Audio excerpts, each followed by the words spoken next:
Bolo.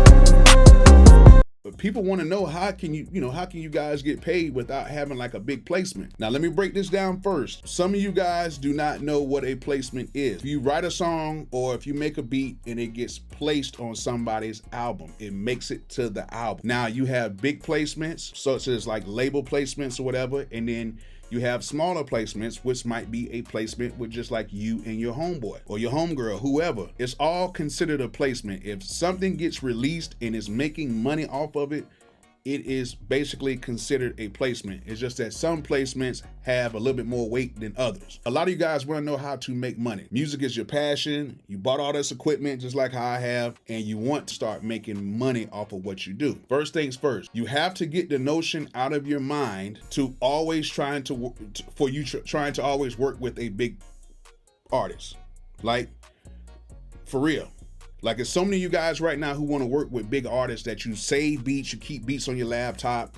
You don't really want to release stuff because you're thinking to yourself, oh, this beat would be perfect for NBA Youngboy, or this beat would be perfect for Dirk, or this beat would be perfect for Lil Baby. The chances are you get on them albums are very slim, okay? I'm not saying it's impossible, but it's very slim. Like, look at all the producers that Baby works with. One of the best ways I feel about getting on a major album or a major placement is by working your way up and just basically working with brand new artists. I preach this all the time. A lot of you guys think, well, working with a brand new artist, you think that, okay, it has to be somebody who has to have a whole bunch of followers or have this or have that. No, it does not have to be like that. It could be with somebody who has 2,000 or 3,000 followers. It could be somebody as small as that, but as long as they are moving in the right direction. This stuff takes time. Even when you get with a major artist and you get that major placement, it still even takes time for your money to even come in. Now, if you're with somebody who you're just starting off with, then you can build up a chemistry, and hopefully if that artist blows or pops or whatever, then you wouldn't necessarily probably come along as well. So a lot of times it's best to go ahead and work with smaller artists because you have room to actually really work with these artists. Like, some of these guys are hungry and they're actually willing to take in the information that you give them. Number two, another thing is, if you are a producer and you know how to engineer, if you're a producer and you know how to engineer, that will greatly increase your chances of making money. Okay? Artists are always constantly looking for people to record them and constantly looking for people to mix their records. Okay? And from my point of view, I was not just making beats, I was engineering everything as well. So when artists came to me, they knew they just wasn't getting a beat. They knew they were getting a beat, and I was going to record them as well. Okay, so it was like a 2-for-1 type of a situation. So it wasn't like, okay, he just makes the beat, now we got to find somebody to pay to do this. No, I might have charged somebody $500 and they got a beat, and then you got 2 hours of recording with that. Or, at the earlier stages, it might have been $100. Hey man, just, I'm new, just give me $100. I got some beats for you right now, and I'm gonna go ahead and record you. And then that way you can make some money as well. And I made a ton of money doing it that way. It kept my lights on. It kept my lights on in the studio. It kept my lights on at the house. You know what I'm saying? It kept me traveling. It kept me doing everything in between placements. And even to this day, if I work with certain artists, I will still record them. I'm not too big to where I feel like I cannot record somebody, or I feel like I'm too old to be recording people, because this is what I love to do. When I was producing people, I was recording people and mixing the songs, and then they would take the songs straight to the open mic that night. You know what I'm saying? So that was one of the things that is really cool for a lot of you guys. If you know how to engineer, go into these studios. If you want to meet with some of these artists, instead of saying, hey, I got beats, a lot of times you just need to say, hey, I know how to engineer. And these guys be like, you know how to engineer? Cool. But then you might say, hey, I got some beats as well, but I'll still engineer you.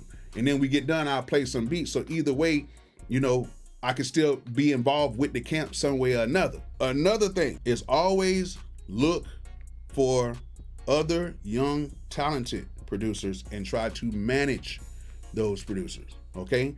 If you may be a little bit older, or if you feel like you're not there where you need to be at production-wise, why don't you find somebody that's cool and actually be their voice? You know what I'm saying? You be the mouthpiece for them, and you do all of the outside work, and that way you can collect a percentage on these tracks, which is usually about 20%. But in the day, if you have somebody who's really dope, you can actually just manage those producers. Like I actually manage a producer right now, and he has a placement right now that's actually playing on the radio. That will be another great source of making that money. Number 4, one that a lot of people talk about: sync placements, TV placements, stuff like that. This one's a little bit tricky to me because I've never got a sync placement just by myself. I didn't start getting sync placements until I started placing big records. I didn't really get no sync placements like that. Now, a lot of you guys talk about sync licensing, but a lot of you guys do not know how to do it.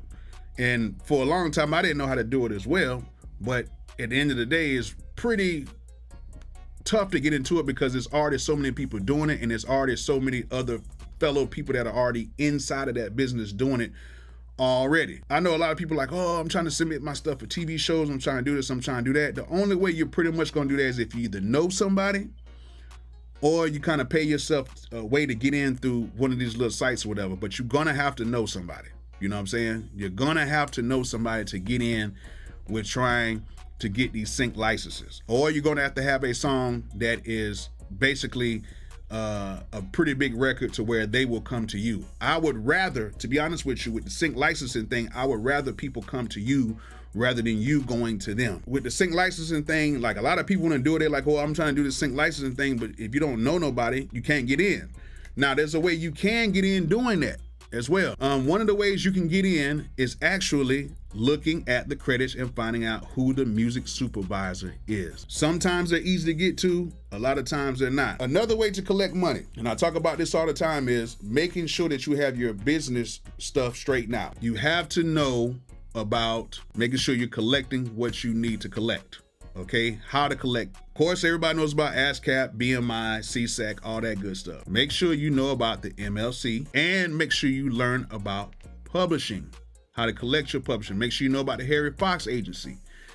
Make sure you know about these companies and actually do research on how this stuff actually works. You know what I'm saying? If you do get on a big album and you don't have your paperwork and all that stuff straightened out, you're not going to get paid. Another thing you need to do is, if you are going to get on a big album, if you do get a placement on a big album, make sure you get a lawyer. Make sure you get a good lawyer, a good entertainment lawyer that works in a city where a lot of entertainment is, because you don't want to do all of this work. You don't want to do all this grind, and you're working and grinding and building yourself to this point for you to go ahead and lose. All right, Michael Long says, thank you for the help in videos. My question is, how do you know when your beats are good enough to sell? You never know. You never know when your beats are good enough to sell. You never know. Just being honest with you. You just got to put them out there and let people tell you. And it might be pretty harsh sometimes. Like, I thought my beats were ready to sell from the first beat until it was like a freaking 18-year-old. Nah, he was like 16 at the time. And man, he came and played some beats. I was like, yo, I got some work to do. And I was 20. You got to just start playing them for people. And then you have to listen to other tracks and listen to those other tracks and see if those tracks sound like, if yours can compete with that. And if you can't tell the difference, then maybe you might be on the right course. But some of y'all can't tell the difference, and some of y'all beats be, oh my God. But I ain't gonna say, I ain't gonna say nothing. I think that's what a lot of you guys need, is constructive criticism. You need constructive criticism, okay? There's nothing wrong with constructive criticism. Even right now, my homeboy does not even make beats, but he knows the caliber of beats I can make. And he'll tell me all the time, he'd be like, Bolo, stop making beats on YouTube.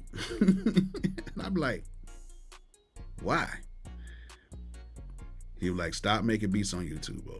I'm like, why? I gotta make beats. He's like, your beats never come out sounding good on YouTube. You know what I'm saying? I'm like, yeah, but I try to show people the sounds. He was like, just stop it. Can't you just take your time? I'm like, nah, I can't take my time because I like to make my beats in real time on YouTube. Like when I do my cuts and breaks on YouTube, I'm really just cutting. I'm not taking 2 hours to make a beat on YouTube and I'm squashing everything down into 10 minutes. No, it really takes me like maybe 10 to 12 minutes to make a beat on YouTube, which you guys can check that out on my last video I made, because I did it from beginning to end and I did not make one cut on the video. I showed you guys how I make my beats and how fast I make them. You can make music a side hustle until it becomes something full-time, okay? Side hustles are great for somebody who is necessarily not the most financially free. If you have to work, work. Because a lot of musicians out here are flat broke and they don't want to work because either number one, they're scared for people to see them work, or it's like an issue with that situation. That is the dumbest thing to me, because you need money to survive. This is how the world is set up. You have to have money to survive. One of the best things you can do is sell drum kits, sell loops, sell different things like that.